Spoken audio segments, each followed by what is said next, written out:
The Godcast. Welcome to the Godcast. I'm here with my boy Santana. We about to get it. Our conversations are rooted in Christ. So I just want to tell you guys a little bit about ourselves, just so you can know who we are and what we're doing on this podcast. So you can start, introduce yourself. Alright, so I'm Santana. Santana coming from the Latin word Saint Anna, meaning follower of Christ, obviously.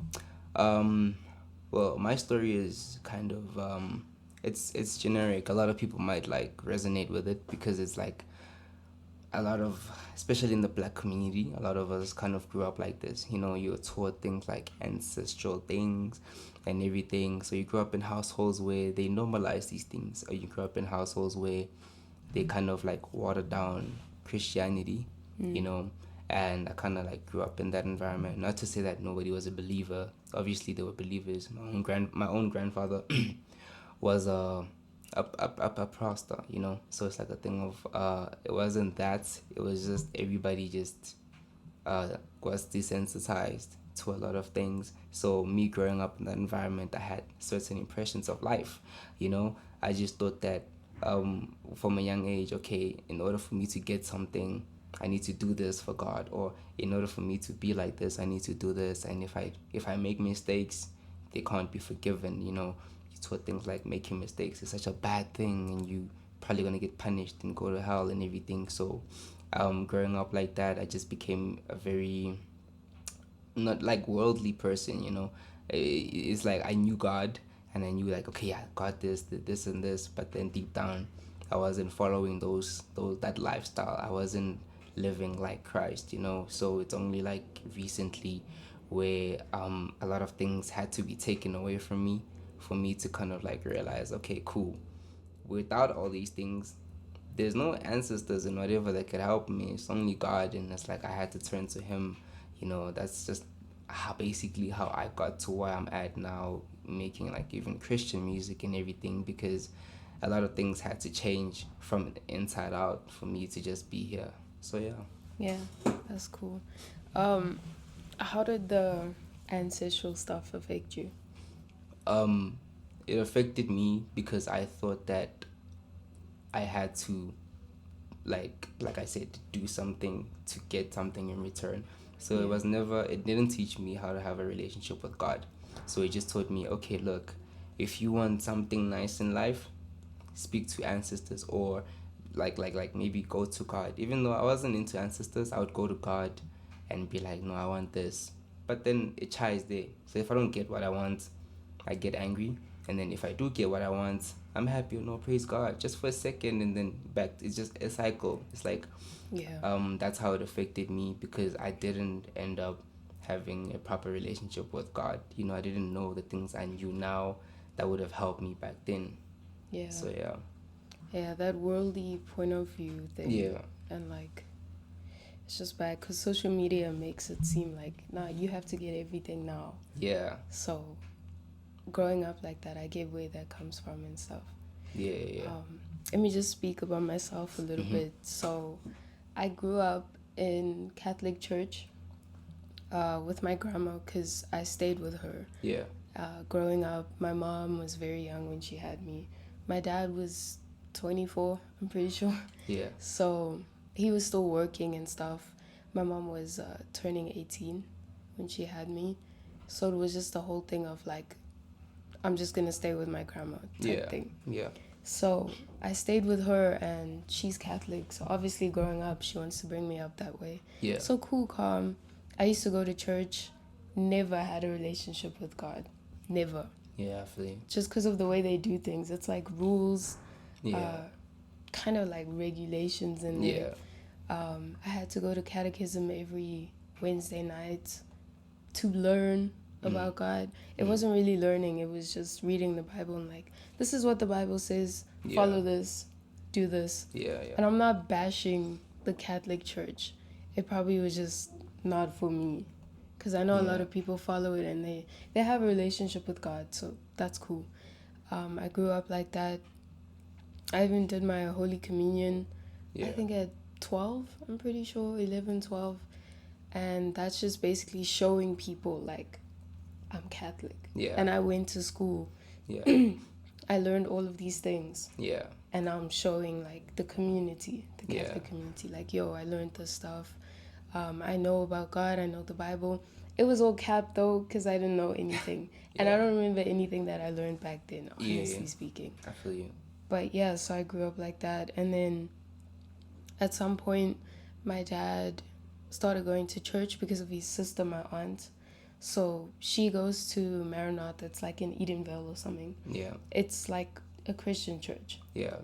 Like proper. A hall, you know. Oh, okay. Proper singing, not boring songs like in Catholic church. Bro, I used to fall asleep. I'm not like my grandma even used to fall asleep. That's how like in church. Yeah. But so we all started going to that church. It was cool. I liked the songs and everything. It was more upbeat. There's like instruments on stage. Yeah. You know, like having fun and stuff. Yeah. And then, yeah, my teenage years, excuse me, they came and I just rebelled. Heavy. Definitely relate to I was just like, I'm not going to church. Yeah. I don't care about that boring stuff. And I used to go to church because, like, they would force me. Like, my parents would be like, we're going to church. Like, okay. Yeah. Okay, fine. Go. I used to go to youth. I actually used to smoke weed around the corner because my school was here. Yeah. And then the church was opposite the road. So we used to walk out, go down to, like, the shopping center and smoke weed and just... Yeah. This is like before or after church? It's like before and after. It was crazy, bro. Yeah. I used to walk in the church high. God forgive my soul. But yeah. No. So we used to go to the corner, smoke weed, just be teenagers, talk about dumb stuff. And then I used to, so that was youth. And then we were switching churches like a lot between the closest one and the furthest one. Because I mean, we live in Roodepoort. So Edenville's kind of far, bro. It's like 40 minutes. I feel you. Petrol stuff. Yeah. So yeah, and then I got saved this year. And I like to say, like, God found me because I wasn't seeking for him at all. Like, Get you. I was not praying. I was not doing anything. And I found him when me and my boyfriend started dating. Because he had just gone through something. It's called the ego death, right? Yeah. So basically, I don't even know how to explain it. He would explain it better. But God literally had to put him in a moment. He was high. He was at his friend's house. They were, like, looking on social media and stuff. You know, normal stuff. Yeah. And God was just like, okay, bam, like, ego death. Yeah. And everything around him was just dead to him. Like, he felt like, why am I even here? Yeah. Like, I could kill myself right now. Yeah. Because none of this stuff matters. Yeah. That cupboard doesn't even matter in this world. You know what I'm saying? Like, stuff like that. And I remember he told me he was looking at the Kardashians. And I was like, bro. Yeah. He was thinking to himself, like, these people are so... Like, why do we even look up to them? None of it matters, like, what they do, what they say, and stuff like that. And then his mom kind of lifted him up and was like, no, God. That's when you should seek God. When you're feeling like that, like, bro, go back to God. Yeah. And then he said he watched, like, sermons for, like, days. That's all that he would watch. Specifically Stephanie Ike, or Ike. I don't know. If you not know. Familiar with Stephanie Ike. Stephanie Ike. I'm not really familiar with her too, but I've watched like one or two of her videos. Yeah. She's really good. So he was watching those videos, he was reading the Word of God, and then we met. So he told me, like, the day that we met, it was like, he's just gonna be himself. Yeah. He doesn't care what I think of him. You know, obviously it was a link up. Just putting that out there. It was a link up.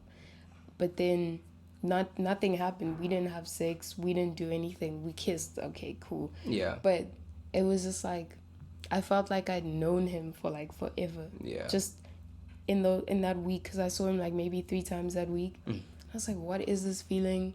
Yeah. Like, we used to tell each other like we're done. Like, it's happening now. Yeah. Like, meaning like we're gonna date. Because we're just like, bro, I wasn't looking for a boyfriend. He wasn't looking for a girlfriend. Yeah. So I was like, what? And I kind of slipped up the first day. I told him, like, yo, I like you. But, like, indirectly. Yeah.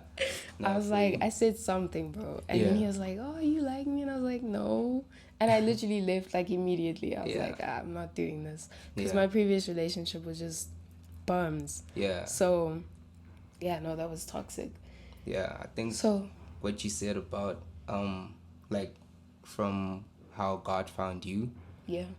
I think that's like how you know that it's like true, right? Because most of the time people be on some other, because I've had a conversation with someone that said if God is real, prove it to me, you know. And it's like, I can't really do that for you right now, only he can. And when God reveals himself to you or whatever, it's gonna be most of the time and not in the way you would like it to happen. Yeah. You know, it's not gonna be this grand gesture or anything. So when you were in the midst of your like your lowest moment, God came through for you. And he does that so that you can appreciate it more once you Yeah. elevate, and you can give the glory to him and not just to yourself and be like, oh no, I got myself out of the situation. And then with your Definitely. boyfriend, um things like that happening, I can only explain as like a miracle, because obviously when you meet someone new, there's a lot of admin that goes into the person. Like you have to work a certain amount before you can get to the stage you're like, nah, I like this person, you know. So Yeah. when it just happens off the bat, you end up getting surprised yourself and you're like, how did this happen? And you're always wondering, and you sometimes feel like you're crazy, but then all the green flags are there, and that's just God working, you know. Bro, that's so true. And when you said like it's a miracle, the Yeah. reason I knew it was different is because obviously we were texting. Yeah. And like compared to the previous relationships I've been in, and I mean I've only been in like 2 serious relationships Yeah. before him. So the texting was like different. I didn't feel like this boy needs to message me 24/7. Yeah. I was like, nah. Like I didn't feel like that at all. Mm. And then also just spending time with him. We weren't talking about like normal things. Yeah. Like, yo, what did you do this weekend? This. And then short answers like, no, it was good. I was just spending time with my family. I told him everything, bro. Yeah. And he told me everything. Yeah. And I think also another thing was the fact that we could feel like we could trust each other so shortly. Like, Yeah. in that short amount of time. Yeah. Yeah. It was literally like, I promise you, 3 days, like I said, 3 days in a week that I went to visit him was just like, I've known this guy for like the longest time. Yeah. And I guess that's what a soulmate would feel like. Yeah, you know? definitely. Yeah. So then I think about a month later, he asked me, like, he would text me and say, like, I'm going to church now. I'll talk to you a bit later. Like, before that. Yeah. And then the one day he just decided to ask me, like, yo, do you want to come to church with me? And I was like, okay, cool. Yeah. Like, I was on board, even though I didn't have a relationship with God. I was like, I'm just going to do it. Yeah. And then we started going to the evening service, and it's just been, like, great from there. Yeah. Just everything, bro. Nah, that's beautiful. I'm not gonna lie. I don't know, like, I kind of like was thinking about this for a second, about like relationships. Actually, like, relationships. I'm right. You said that soulmate, right? Yeah. So the thing with the soulmate, it's tricky because everybody prays for God to give them the right person, but most of the time, God will give you someone that can potentially be the perfect person, and then you're gonna be given to them as someone who can potentially be the perfect person. So Can I you say don't. something? Yeah. You have to be ready to receive a blessing. Otherwise, you're not going to actually receive it. Yeah, you can't just like sit there and expect something perfect to come to you and you're not willing to like, change anything. So. And if God hasn't prepared you enough. Exactly. I mean, if you're stubborn to learn his teachings. Yeah. Nothing's going to happen. What do you expect to come to you, like, honestly? But Yeah, so it's the thing of like, if you, let's say, meet somebody, a lot of people, young people do this. You meet somebody and then, a few red flags and everything. You just out. You don't even know where the person came from or anything like that. And in your situation, it's like a lot of other girls I know would have kind of pulled back because maybe they feel like everything is going too fast, right? But the thing is, with God, there's no concept of time. God can bless you whenever. God doesn't say no, okay, you have to wait this long before you can be worthy of someone's love. If something was meant to be, it was, because it's in God's design. And it's like, I'm sure with you, you probably experienced certain failures before in relationships that taught you lessons for your current relationship, and you're looking back at it like, yeah, if I didn't meet this person, I probably wouldn't have been treating my boyfriend right this time.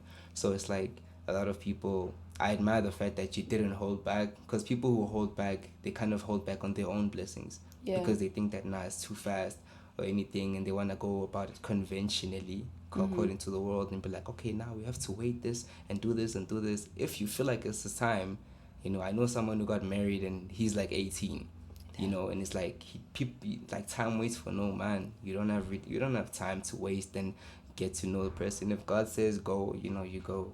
Yeah. So yeah. Nah, definitely. I mean, it was the previous relationship. I just want to talk about that. That was like, everything about that relationship was wrong. Was wrong, yeah. Like, and obviously I learned lessons, but I learned them subconsciously, because coming into this relationship, it wasn't like all of those things from my previous relationship just popped up. Yeah. It didn't. Like, I thought that was done. I was even like telling like my boyfriend, like, yo, like, are you ready to do this? Like, because this takes work. You know what I mean? Yeah. I wasn't even looking for a person, whatever else like that. But what I wanted to say is, like, throughout this relationship, things from the previous relationship have popped up. Yeah. And there'll be times where I'm like crying, sitting on the floor, like, why am I feeling like this? Yeah. And then I think about it, I'm like, God, what is this? Like, why do I feel angry, sad, emotional in this moment? And it's like, he takes my mind through a journey, and I'm like, oh, that memory pops up, and I'm like, from the previous relationship. Yeah. Okay. And then we have to now deal with it. So I speak it. Communication, bro. Communication. If you're feeling a type of way, especially about previous, like, memories, or just your past, or something pops up, do not hold it in. It's just gonna make it worse. It's gonna linger longer in your thoughts. And you're just like, bro, if I didn't talk, if God didn't give me the strength to actually talk about those things, it would still be living in me. Yeah. You know what I mean? It would have become just a bigger issue in the end. Exactly. Nah, communication is key. But the thing is, a lot of people feel like some things are better off left unsaid, but that's not true. Because it's like, if you omit the truth, then it's no longer the truth, If you tell me 90% of what's right, but there's a 10% you don't tell me, I still consider it as you, like, partially lying, and there's no middle ground to that. Yeah. So you communicate. I know it's difficult, because, mind you, I'm kind of like in the same situation, right? Just leaving a bad relationship, thinking that maybe you have these problems and whatnot and everything, and then you find someone who's just here, ready for you and stuff like that, and you guys are cool, but then you have to now bring it upon yourself to communicate that, look, nobody's perfect, I just came from this and you just came from that, so where do we find a middle ground? That's why I also don't believe in, like, breaks and all that stuff. Like, that's just practicing divorce. Because, like, Bro. why are we taking a break when there's an issue? You can't just, now your car gets broken down and you decide to take a nap. That doesn't make sense. You leave your car. Like, you have to, like, find a way to fix everything, even though it may take time. But people don't want to put in that energy because they think that, no, it's going to mess up the relationship. It's already so perfect and everything. So, yeah. This thing of taking breaks. Yeah. I mean, not my previous relationship, the one before. Yeah. That was just on and off. Yeah. That was like, if this man feels tired of this relationship, okay, cool, I'm gonna just sit back and wait for you. Mm-hmm. Like, no, like, tell me what you're going through so that we can pray about it firstly. Yeah. Pray in community is just powerful. Yeah. And then take it upon ourselves to actually do something about the situation. Words of affirmation. Yeah.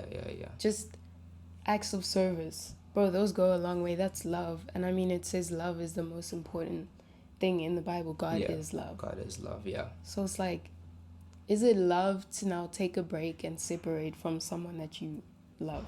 It's not That's love. not love. It's not love, bro. It's not. Because that's saying, there's some things about me that I don't want you to know about. Yeah. And I don't want you to see the true self. Let me go out drinking, partying with my friends, and deal with it. Deal with it, and then come back to you like yeah. a new person. A lot of people do that actually. Oh. That's actually very deep, because like you'd find someone who's just like you guys are having a normal fight, and maybe it might not be the usual fight that you guys have, so you feel overwhelmed and everything, and then you say, nah, let's take a break, you know, like that one weekend, but there's nothing you doing about the situation. You just trying to forget it, and you're getting your friends to tell you this and this and this, and you come back with a new mindset from that environment you were in, and then you're like, yeah, no, I think we should do this and that, and that doesn't work. Like this quote says, the only way to get over it is through it. You know, you don't go around an issue, you just have to go through it. That's why it's like divorce, God hates divorce, merely for the fact that he knows that a lot of times these are issues that can be solved. Like the only reason they say, well, it's kind of like a gray area, but the only reason they say that God will ever permit divorce is if, you know, infidelity happens, like she cheats or you cheat. You know, it even says like if a woman leaves her man and then comes back later, she's deemed as impure. You know, he can't take her back, you know, things like that. But that's literally the only reason. Everything else that we struggle with, we're all human, nobody's perfect. You can always just talk about things, you know. Yep. So I just feel like this generation we live in is they have too many rules. Bro. And they're the wrong rules. The rules that they should have are not there. Like those, the things that they should be setting boundaries on, they're not setting those boundaries. They're letting that happen, and then they open the door for the enemy to kind of like, you know, kind of distort God's image and everything. And they have too few gates. Yeah, that's the thing. The gates, I mean, just to talk about sex. Yeah. Sleeping with so many people is not good for you, bro. Yeah, it's not. Like, but they make it a casual thing. Bro, like link ups. And I'm one to talk because with my boyfriend, I was about to be a link up. Yeah. But ever since I was saved. Yeah. Like, I just realized giving yourself, it's literally giving a piece of yourself yeah. to every single person that you sleep with. Like, and then no wonder you feel tired after having sex with someone that you just meet up with. It's like literally draining you of you. Yeah. Basically. And when you have the Holy Spirit, you don't feel like these things they benefit you at all. It's because the Spirit only chases the things of God. Yeah. And sleeping around with people is definitely not of God. Yeah, nah, sleeping around is just I mean, you can tell, you know, someone who's probably slept around with a lot of people has issues that they otherwise would not have had. You know, like someone would tell me things like, oh no, I can't go here because so and so might be here, or I can't do this because of this and this. And I'm like, why? Telling me, no, we hooked up at some point, and then you realize that, okay, yeah, you hooked up and everything, but that's like on you, you know. And it's a thing of you're living a new life and you becoming less of your own self. Like you lose your identity.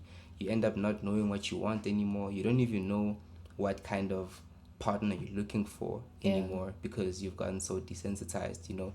You've basically experienced things of marriage, things that were supposed to be beautiful in like a, I don't know, in like an environment of sin and everything. So things like that get polluted in your mind, you never really enjoy them when the time is there for those things, you know.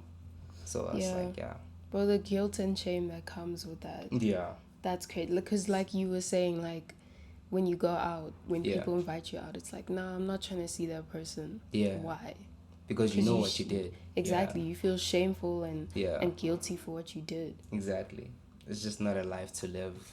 Bro, and the mental state that you literally, by sleeping with so many people, you literally gain problems. That's all that happens. Because I don't know if you say me that real or something, but I saw something that when you really actually sleep with somebody, especially if it's someone that you don't know, it's not you and them engaging in the act, it's the spirits that you possess. And you know, they say in hell, these demons know each other, these spirits know each other. So sometimes you might be attracted to a guy or a girl, but it's not you, it's the spirit within you that you probably haven't dealt with at all. Yep. Recognizing their spirit, and then you're like, okay, cool, let's do this. But deep down, like all the red flags are there. You know, this person might not be a good fit for you, but something about them, it's always that something about them makes you want to go there. Then you do these things, and then you feel drained or whatever, or the person leaves you, you know, like especially with girls, like you do A, B, and C with the guy, and then he immediately leaves. It's a thing of whatever spirit was there, it's done now. You know, Yep. it's ruined you. You're gonna have a really hard time getting back from this, and they're fine. So it's Yeah. like, it's very deep in that sense when I think about it. Bro, like spirits mingling. Yeah. Even just hanging out with certain people. Yeah, Not even yeah. like having sex. Just hanging out with certain people and talking to them about life. Yeah. That's why, I mean, I don't really tell people everything. You are my only friend that I tell everything. Nah, Bro, same. you know things that my family doesn't know. Yeah. Just Nah, I because feel you. my spirit says, Nessa, you can trust this person. Yeah. And because I trust God, I can trust you. Yeah. That's another, bro, speaking about relationships, that's another big thing in relationships. It's like, even, because we're human. Yeah. Sometimes you're going to feel like, oh, I can't trust this person in this situation. Like, let's say you're going out Yeah. or something. And obviously, you might have these insecurities about yourself. Like, oh, he probably likes those type of girls. Yeah. Yeah. Like, he thinks they're prettier. Mhm. Bro, if you have God at the forefront of your relationship, That should not be a thing. no matter what happens, Yeah. if you trust God, you can trust this person that he's blessed you with. Yeah. Even if you don't think God gave me this person, you can trust them, Yeah. right? And yeah, honestly, when I speak to you about things, it's like I'm not even scared to open up Yeah. to Same. you about it. Yeah. Same with my boyfriend. It's like Yeah. there's always this thing with like family members, because I know the way that they think. Mhm. I know what they do. Mhm. I know what they speak about. Yeah. In my family, there's a lot of racism. So, firstly, I'm not even going to talk about my boyfriend. Yeah. Yeah. Because he's black. Yeah. But it's like, if I had to speak about it, I trust God that that seed's planted in them to realize, like, okay, she really loves this boy. Yeah. And I really don't like black people. Mm. They're going to ponder on that, right? Yeah. It's gonna. And God might work in their hearts to, you know, drain that out of them. Yeah. You know what I mean? But I just thought that was very important for relationships. If you love God, no matter what happens, Everything when, should be fine. you know, when your partner might be not showing as much love or affection as you would like, you'd be like, Yeah. no, it's okay. Yeah. I love God, so let me just show him love so Yeah. we can, you know, reflect that. Mm-hmm. Yeah, man. I feel like I need to tell you guys about my dream, whoever's watching, because God literally speaks to me in dreams. Yeah. I've had a few, I've told you a few water dreams. Yeah. So, and we were speaking how like, so I actually learned this, my stepmom actually told me that the ocean and the sea is not necessarily Satan's kingdom, because he doesn't have dominion over anything Yeah. in Yeah. this world, right? And I've thought about saying it like, yo, Satan has a kingdom, doesn't feel right. Yeah. Yeah. So then I spoke to them about it, like, after I had this recent dream. I told them, I was like, bro, is the ocean Satan's kingdom? Because, I mean, we even watched that testimony where the guy was like, Jesus took me into the ocean and then I saw demons. Remember that?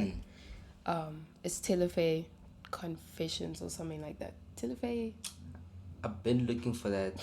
I'll look for them on my thing. It's a page. Yeah. Telefe something. Yeah. And you'll just see a bunch of, I'm sure it's Telefe testimonies, actually. It's a really good page. If you guys want to check that out, Yeah. do that. Yeah. So yeah, I went to go ask them. I was like, I have a lot of dreams with water and the sea and ocean. Like, what's going on? And then they were like, nah, it's not his kingdom because he doesn't have dominion over any specific thing on this earth, right? Or in the heavens. The only thing that is his is hell, basically. So I was like, okay. I'm going to add on to that later on. But yeah, just Okay. remind me. Yes. Okay, cool. And then I told him about this one dream. Like, this is what happened. This is how I feel like in all the dreams. Like, that's where he's kind of situated. Yeah. If that makes sense. Yeah.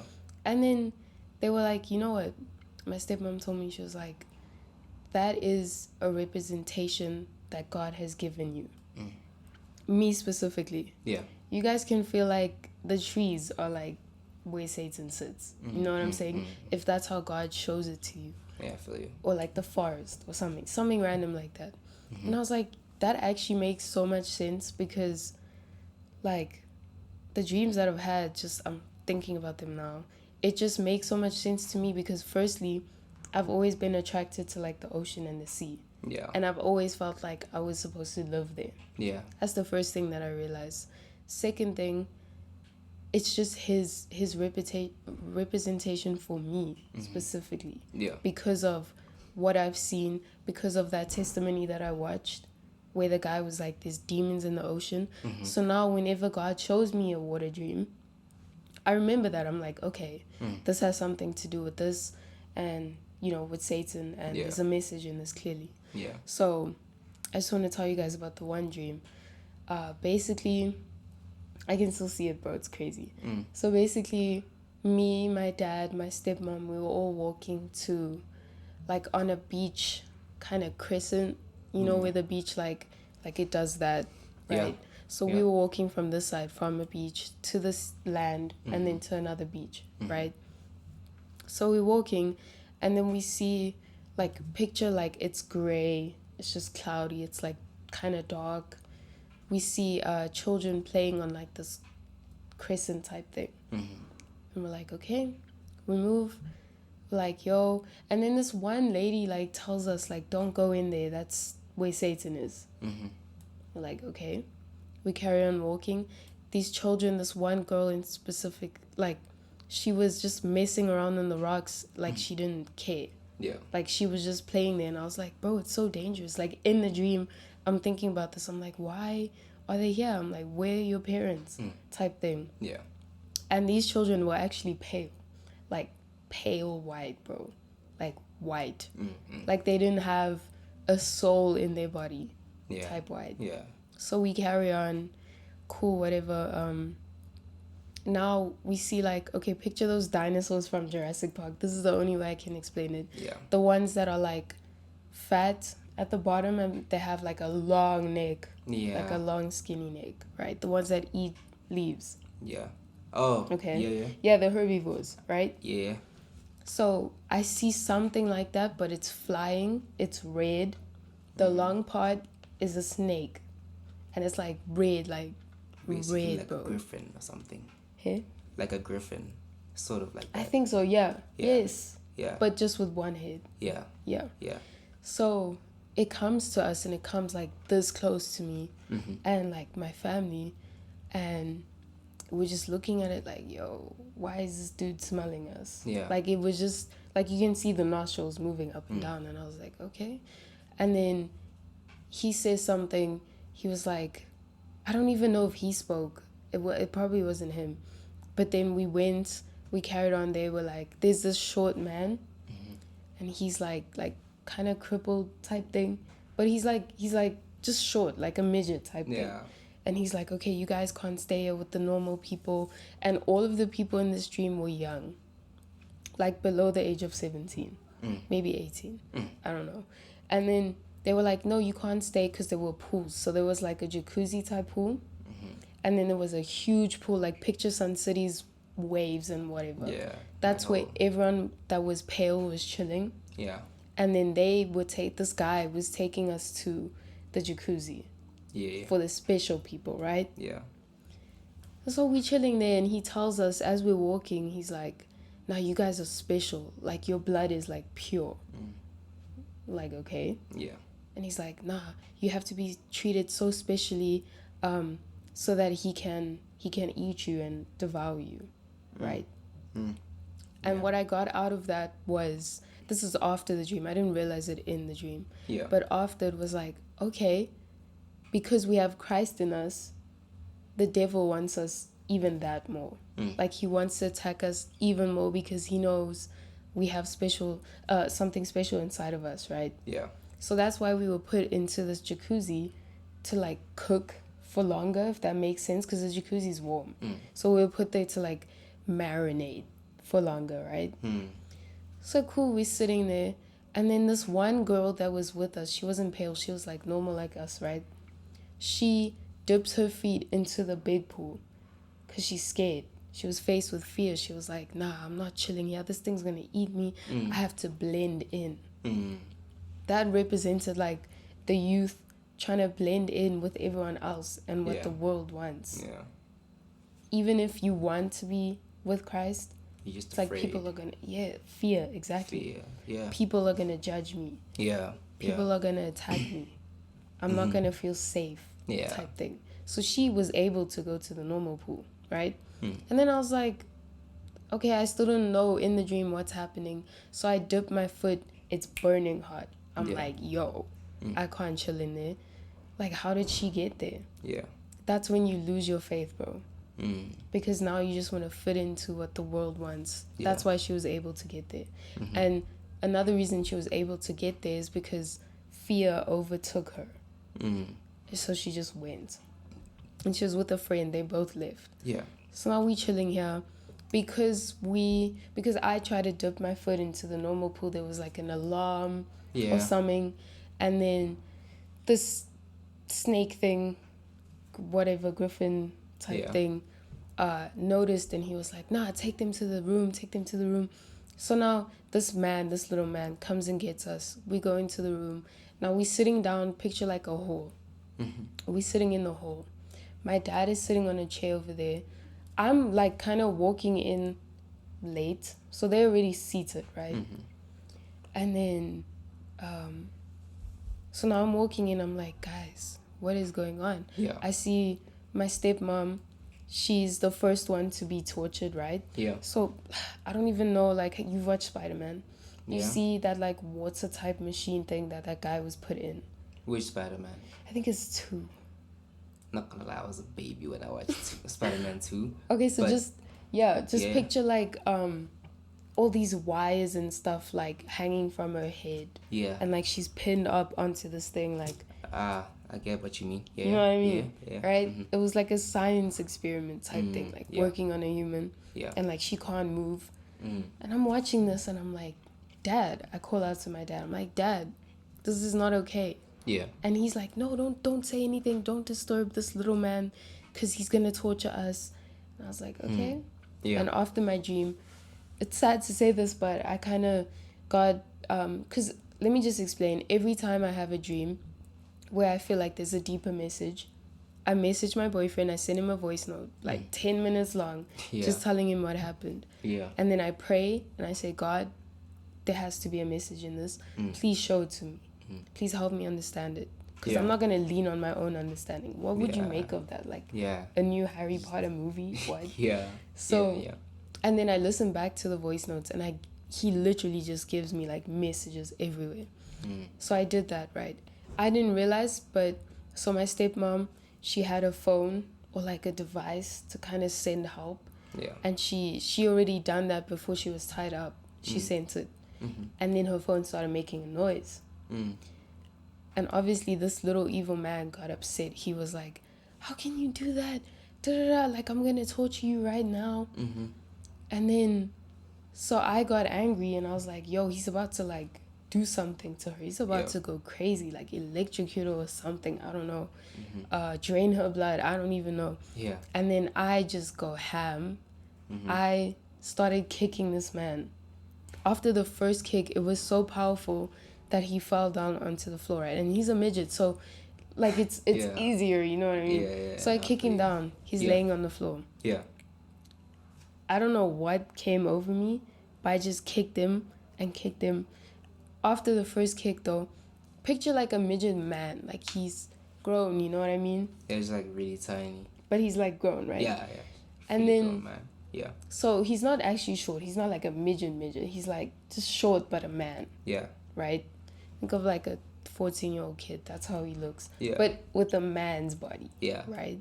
So after the first kick, it was so powerful that his body turned into a 12-year-old's, and then his face was just filled with like wrinkles.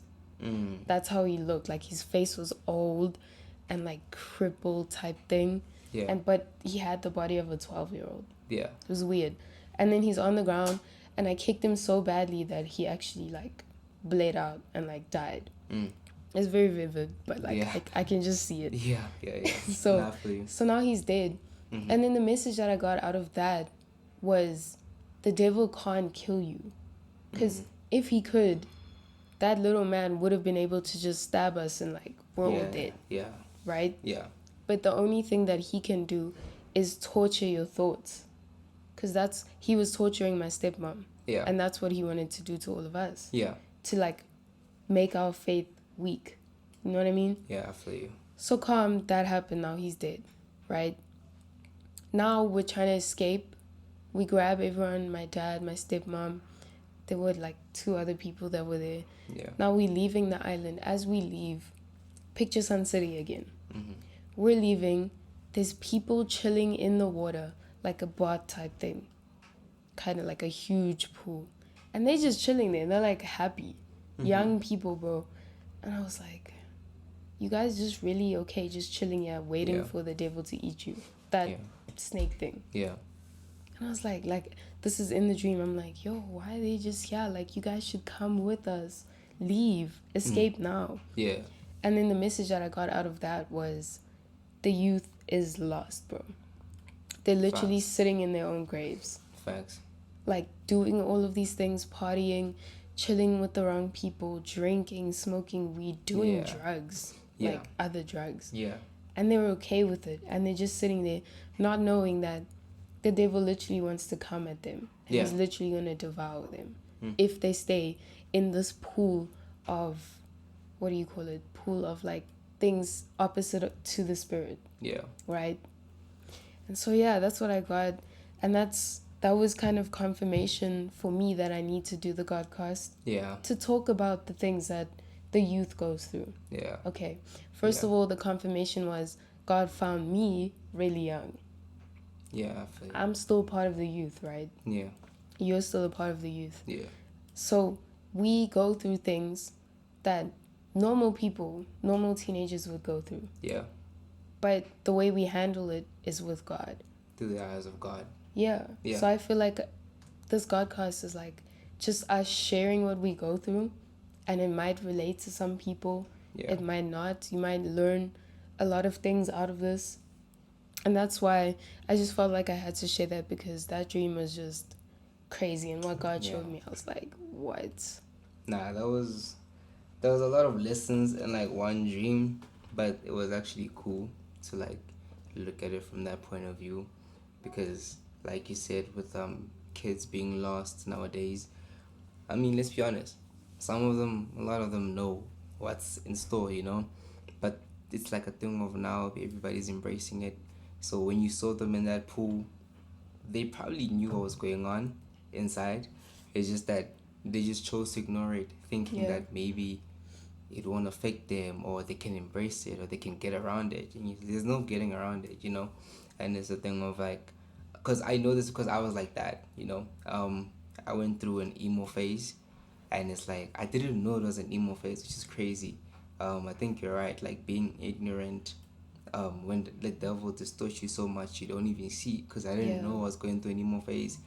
And I was just a dark person. I was going through my tweets some other time, like, man, I was saying things like this.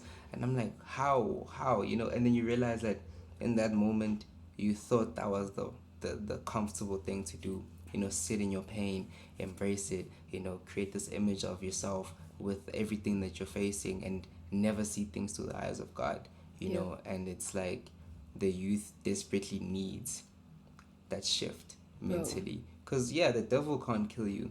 He can only use your guilt against you, and he can only like distort everything that God puts in your way. So he wants you to see God as this guy who's impossible to please, you know, this guy who's just up in the sky and doesn't really care that much. Just and harsh. just a really brutal person, you know. If you don't do everything in my way, I'm gonna send you to hell. So that's why people feel like it's uncomfortable to go to God, and it's more comfortable to chill here, because Satan accepts you. Satan doesn't really care. Like, he's not worried about you, especially when you're doing what he wants you to be doing.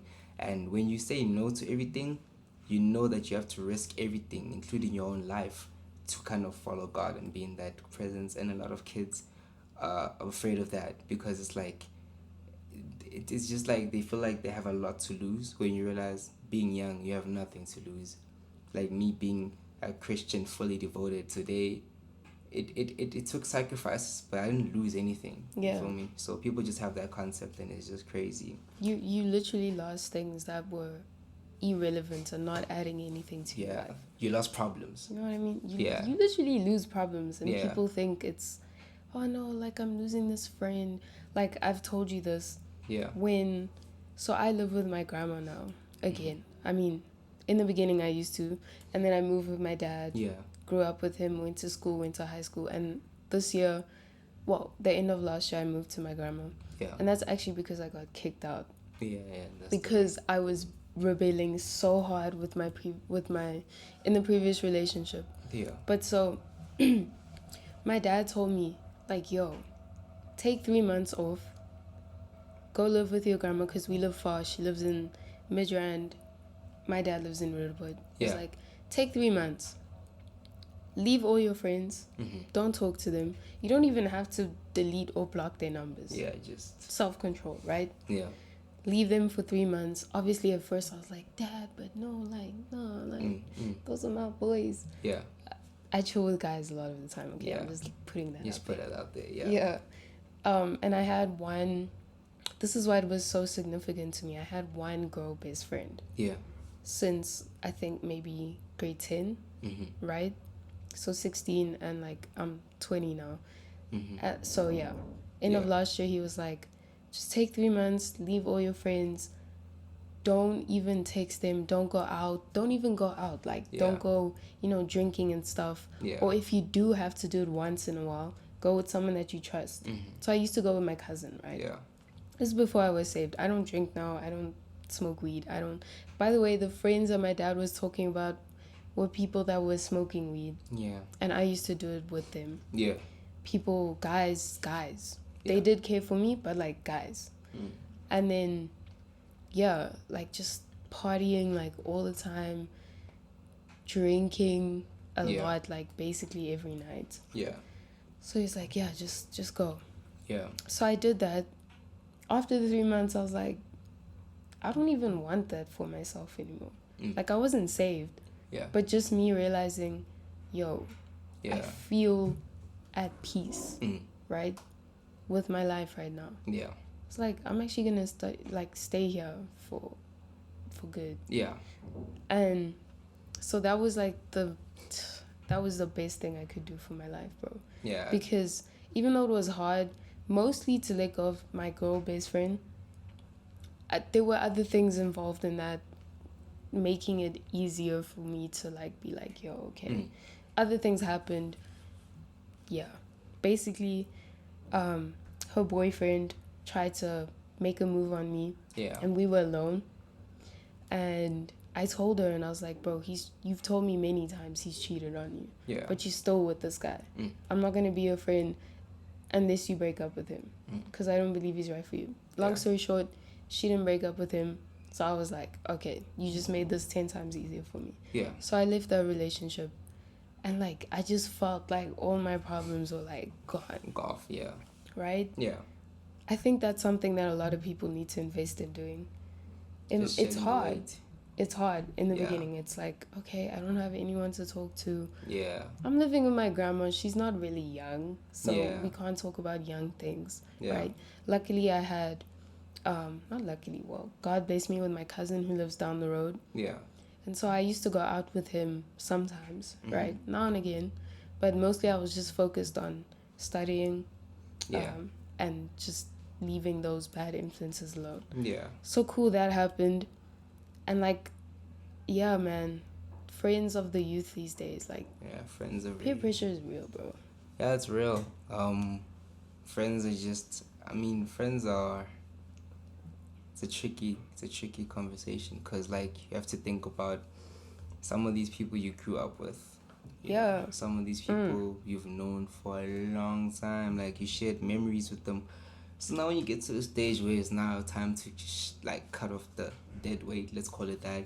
Yeah. You feel bad, and I get that, but it was a necessary step for you, because once you cut that weight off, you realize, okay, now you can move faster towards what you want to go, where you want to go, and you don't have to now worry about certain things that you used to worry about. Because let's be honest, when it comes to friends, I think it's only this year, like, when I realized that, okay, friendships are important, but the wrong friendships can potentially ruin you. I mean, we were there with the whole situations with other people who just basically not turned on us, but like it was a thing of, they were bad friends, at the end of the day. Yeah, right? Yeah. So that whole situation will have anybody else guessing, like just second guessing themselves and being like, nah, bro, like, why do people treat me like this? And you end up forming your identity on how you've been treated by people you were not even supposed to meet in the first place, So when it comes to that, it's like you have to be very careful. It does take a lot of self-control. It takes a lot of it. It takes a lot of you having to know when to say no, and them also understanding that if you do this and you're this type of person, they have to respect that. A lot of friends don't do that. A lot of friends, they be like, nah, we're all homies, and then they're like, nah, bro, let's go drink, and then you say no, and then they're like, bro, you weak, that kind of stuff, right? I need to speak. Yeah. Carry on. Yeah, so like that kind of stuff is the reason why I'm personally very, very closed off, like in terms of friends. And I used to be such an open person and be like, nah, this my boy, and then you realize, what is your boy? How is your boy representing you? How is your boy representing your union and everything? You call him your friend, but he treats people like this, or he has these values. You might say you're different, but birds of the same feather flock together, know? So yeah. No, I just wanted to say about that whole people judging you thing. Because, and I say this, I'm not saying this to bash anyone, okay? I'm just speaking the truth. It's my cousin wasn't even a friend, bro. It's like deeper than that. Yeah. My cousin that I've grown up, we actually did our Holy Communion together. Yeah. Just putting that out there. Yeah. He, like I said, we used to go drinking and stuff. And after, Jesus saved me, I didn't want to drink. Yeah. I was like, I don't even like literally, this is how me and my boyfriend explained it. We were like, if I had to be in a bar, the feeling that I get of the music blaring and like people just getting sloshed left, right, and center, people getting too horny for life. What is it with the bar that you really get horny? Yeah. It's dirty. Yeah. How can you? Like, so the feeling that I get, and he said it's the exact same for him, is like secular music blaring, and you're chilling here like, I feel like I'm in hell. Yeah. Because that's what hell would sound like to me. People just getting drunk, obviously no drinking, you know what I mean? People getting drunk, screaming all over the place, just wasted. And so once I got that feeling, I was like, I don't want to do this anymore. Yeah. Because my spirit doesn't seek that. Yeah. It doesn't fulfill you. Exactly. Yeah. It's not fulfilling. Yeah. So I had to tell my cousin, yo, I kind of told him slowly, I was like, I don't want to go drinking anymore. I didn't say it like that, but I just gave him that vibe. Yeah. If he would ask me, I'll be like, nah, I'm kind of good. Firstly, I was doing schoolwork. Secondly, I just don't want to be in that environment. Yeah. So calm. There was this one day where, so my uncles that drink, right? My grandma's brothers and sisters, they all drink. Yeah. Calm. But so my uncles kind of drink with us. Yeah. Which is I remember T saying you drink with your uncles, never days. But so they drink with us, they pour us, and they drink brandy and Coke. So I was like, it's not like drinking a beer or something that's a bit lighter, firstly. But then, so he asked me this one weekend, he was like, yo, I'm going to Secunda, because that's where my one uncle lives. He's like, do you want to come with me? Yeah. I know for a fact, even if he tells me different, they're going to be drinking. Yeah. It's obvious. My uncles drink every day. Yeah. Right? Yeah. I was like, There's an old person, my uncle, there's my cousin, men, and then there's me doing what exactly. Yeah. I understand, and I actually did feel really bad because it's not a long drive, but it's like 2 hours. Yeah. And he might have wanted some company, so I felt bad for that. And then I even asked my dad, I was like, Dad, I feel bad for not going with him. And I told him no. I actually didn't say no. I actually said, I'll see. I'll let you know tomorrow in the morning. Yeah. Right? And then I told my dad this, and he was like, you know what? When you change, especially when you come to Christ and you realize there's things that you don't want to do anymore, people won't understand that. Yeah. And I was like, damn. Like, I felt that. Like, people really don't understand me these days. And it's not necessarily new people. It's like the people that I used to chill with. Yeah. They just don't get it. It's it's understandable because they haven't had that feeling yet. They haven't had that experience yet. So I understand that. And I was like, okay. I'm going to just tell this man, like, no. Yeah. I don't want to go. I think that's like the reason why you get isolated sometimes, because they don't get why you feel this way and why you do this. Because I mean, it doesn't happen gradually. I mean, okay, being saved is like a process, it might take years or whatever for you to be like living the life that you're supposed to be living, because mind you, we're human. But when you start, you don't go from, okay, I'm gonna drink 2 beers tonight and maybe 1 beer next week. No, you're gonna go from completely loving this to completely despising it, and it's a feeling you can't explain besides saying it's God. And then nobody's gonna understand it because they like downplaying God as if like it's some I don't know, conspiracy like theory. Rules. Yeah, it's like such a weird thing. Wants us to live like this and this and this and this. But they don't get that that's just what comes with the package. Yeah. If you say you accept Jesus in your life and you're really serious about it, you're gonna feel it. You're gonna feel like, yo, this doesn't hit like it used to. This doesn't feel nice anymore. And then at some point you're gonna have to stop lying to yourself and be like, okay, cool, I'm done with this, you know. And I think the beautiful part is, for the person who's quitting and the person who's changing, it doesn't seem like a sacrifice because it's something that you no longer like. So and obviously you want to. So change. It's like you don't feel like, oh man, I'm losing out, I'm missing out or anything. You're just like, okay, bet. Yeah. The sad part is the fact that people won't receive it the same way you would like to, you know. So yeah, that's so true. Yeah, like you were saying, it's like it's not a sacrifice to you because this is something that you want to do for Christ. It's not even for you. Like it's okay, it is for you, but like it's to glorify God. Glorify Christ, Yes. Yeah. Even when I'm like, let's say I'm washing the dishes or something at home. Yeah. Right?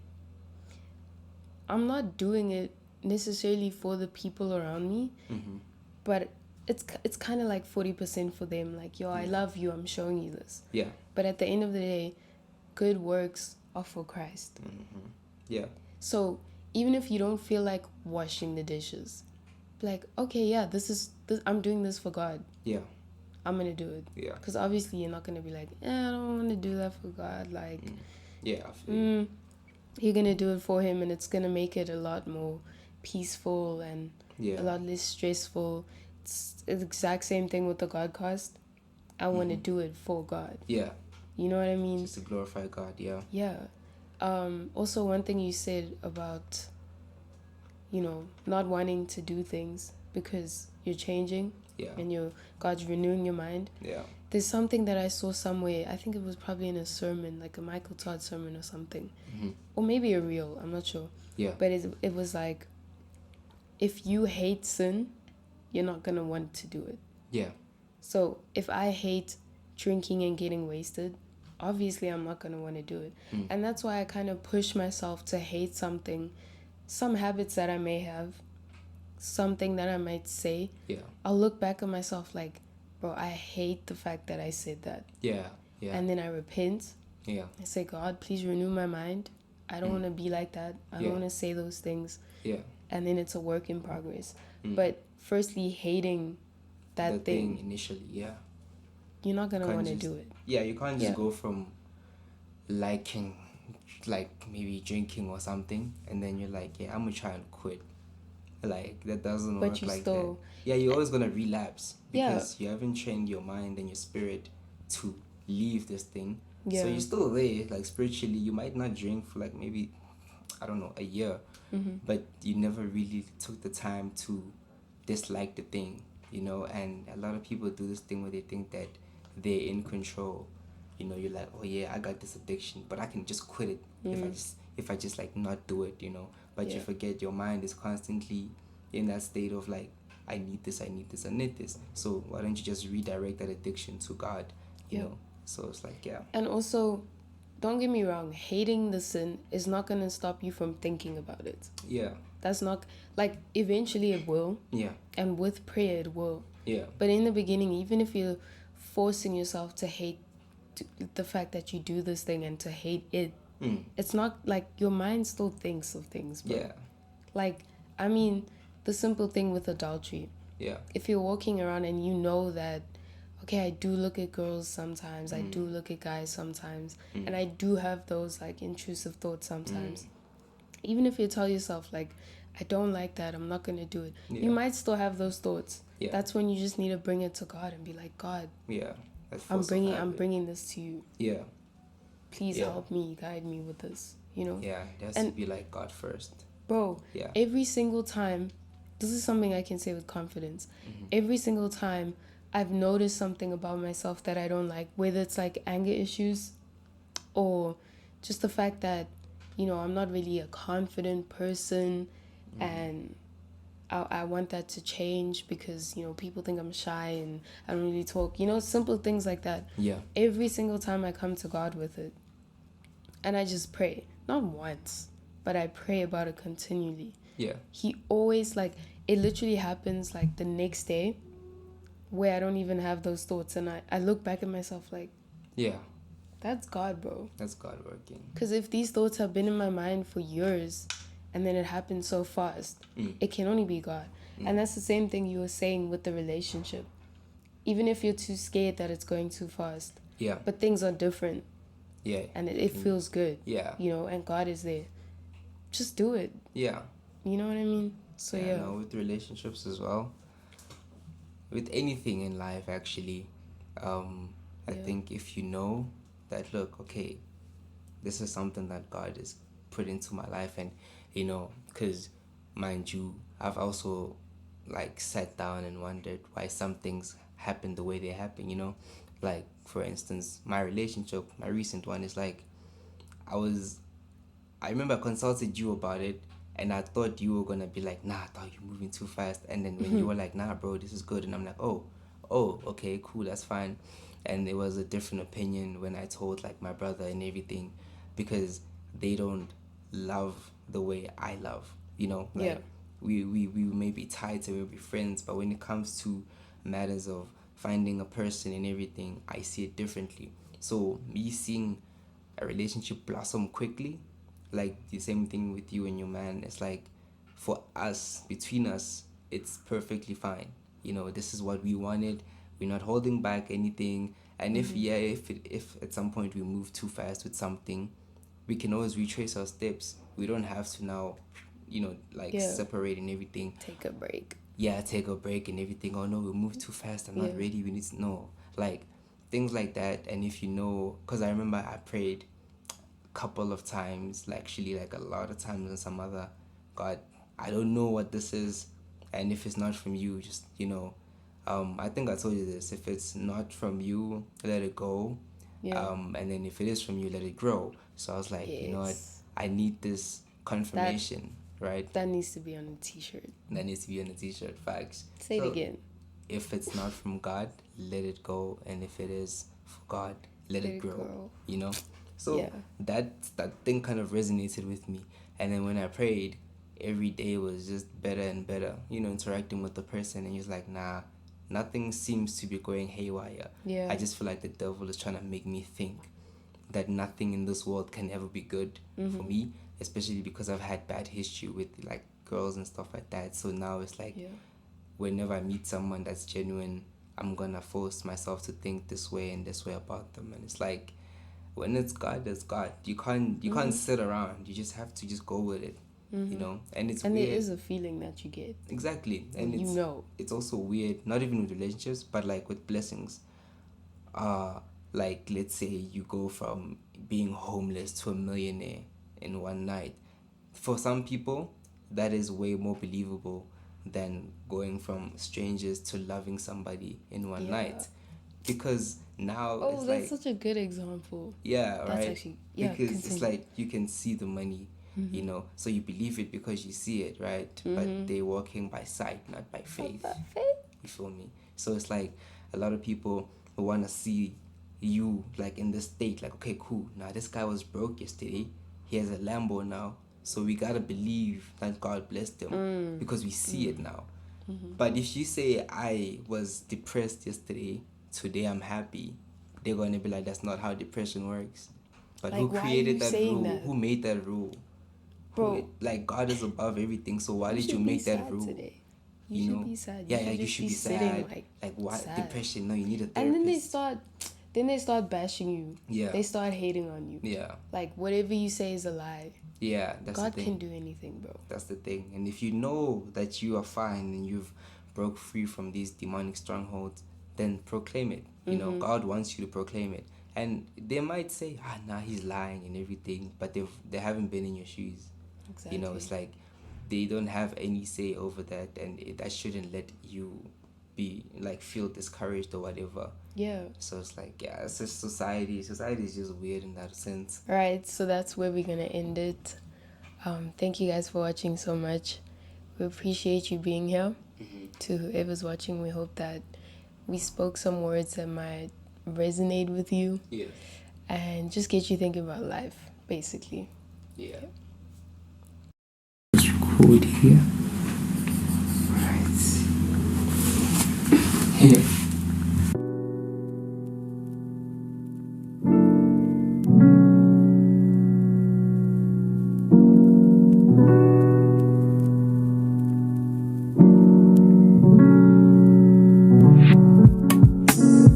Please shut your mouth when my God's talking now.